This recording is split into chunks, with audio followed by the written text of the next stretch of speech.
The Premier League title race is no longer a marathon, so we are officially in the sprint now. After Arsenal's gritty 1-0 win against West Ham yesterday, the pressure has now shifted entirely onto the blue half of Manchester.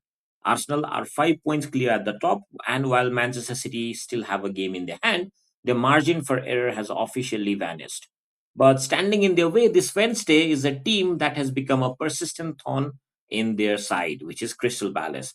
Now, Crystal Palace fixture isn't just another midweek fixture. For Manchester City, this is going to be a survival test.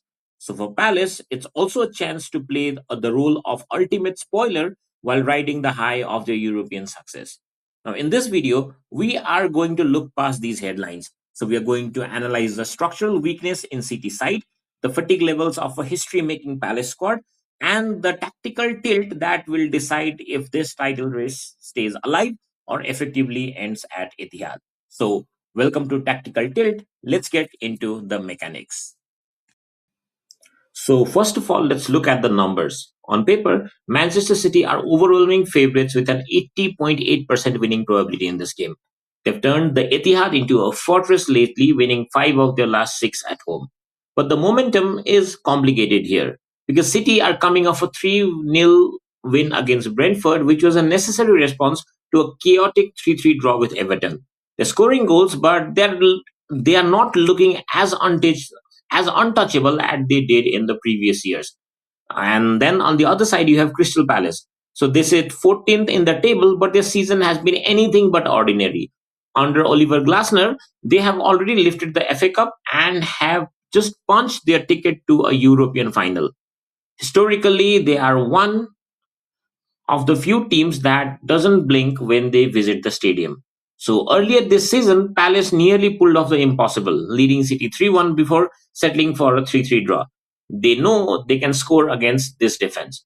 So the dynamic also here is fascinating. City is fighting for every inch of grass to catch Arsenal. Palace, meanwhile, is playing with house money. They have they have no relegation fears and the confidence of a trophy winning season behind them. So when one team must win and then the other team is free to play, the logic of the game often goes out of the window. So let's look at the tactical setup that will define this Wednesday night. Now, the tactics of this game are being written in the medical room as much as in the training ground. So for Manchester City, the big news is a defensive boost. Both Gvardiol and Rúben Diaz have officially returned to training. And while they were missed in this chaotic draw with Everton, their return allows Pep Guardiola to restore his most disciplined backline. So Gvardiol's recovery from a long-term tibial fracture is huge. It gives City that hybrid defender who can shut down the wing and move onto midfield. However, the heartbeat of the team, Rodri, remains a major doubt with a groin issue. If he can't start, City loses that metronome who stops counterattacks before they even begin. And without him, the tilt of the pitch becomes much more erratic. And on the other side, Crystal Palace are struggling. Oliver Glasner has already confirmed that Eddie Nketiah is out for the season. They're also likely to be without Dukurere and Borna Sosa, leaving them thin in the central midfield and at the left back. So how does this play out on the grass? So even with a depleted squad, Palace will stick to the blueprints, the deep block. They'll sit in a 5-4-1, inviting City to push forward, and then they will gamble on one or two vertical sprints from players like Mateta. For City, the task is a low block surgery. They will use their wide players to stretch Palace's back five, creating gaps in the half spaces for Phil Foden or Erling Haaland. And the tactical question is simple. Can a tired, injury hit Palace defense hold out for 90 minutes against the City side that is finally getting its defensive leaders back? Or will the sheer depth of City's bench eventually break the lock? So, what is the final verdict? Statistically, Manchester City are the overwhelming favorites. They have an 80% winning probability, and for good reason that they are at home, they have their defensive leaders back, and they are chasing a title. But football isn't played on a spreadsheet.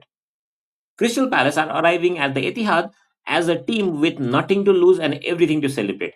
They've played 55 games this season. They're exhausted and the injury list is long. But they are also FA Cup winners and European finalists.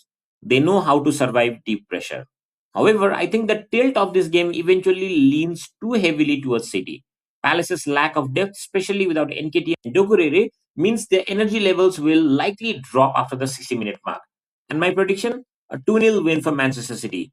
I expect it to be a frustrating goalless first half where Palace's low block holds firm, but City's bench depth and the return of Rúben Diaz will eventually provide the stability they need to break through in the second half. If City wins, the gap to Arsenal shrinks to 2 points, and if they slip up, the trophy might as well stay in North London. So, what do you think? Can Palace pull off one more miracle for the fans in South London, or is the City machine just too strong at home? Drop your score predictions in the comments, and if you enjoyed this tactical breakdown, make sure to hit that subscribe button. This has been Tactical Tilt. I'll see you for the post match review.